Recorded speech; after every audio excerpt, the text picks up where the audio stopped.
صحابه او په قرآن کریم عمل وکي، قرآن کریم چې ځان نږدې کوي.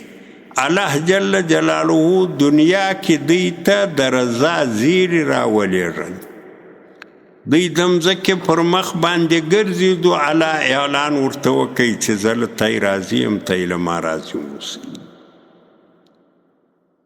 دا د قرآن کریم شان ده چې ځان ورنږدې کې او دغه زیری چې صحابه ورته د قرآن کریم د نزدېکت په وجه باندې راغلی د دا ما و تاتم ده.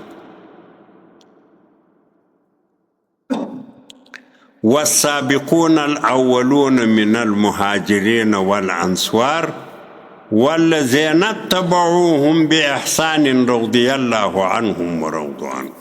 د سورة براءت غالبا نمبر آیات. سابقون اولون د مهاجرو و انصارو سی صحابو، او دریم جماعت والذین اتبعوهم باحسان، اغا مومنان دی سی تابعداری د صحابو په نیکی کی وکی تا قیامت پوری سی رازی. تا قیامت سی څوک تابعداری د صحابو په نیکی کی وکی قرآن ته ځان نزدیک، نو د هغو درې سرو د پاره د مهاجرو انصار او د نورو مومنانو د پاره دا بشارت ته دا زیری ده چې رضي الله عنهم الله له دوی راضي ده ورضوا عنه دوی له الله راضي. زما او ستا د پاره هم دا زیری پاته ده چې څوک قرآن ته ځان نږدې کړي، په قرآن عمل وکړي، په قرآن باندې ځان پوه کړي، له قرآن سره ځان شناخته کړي،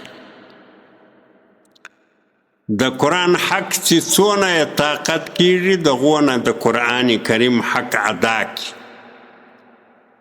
نو الله جل جلاله دته دنیا کې دا زیری ورکوي چې الله بله ده راضي دی بله الله راضي، لکه له صحابه چې الله راضي سي دوی هم له الله راضي سو.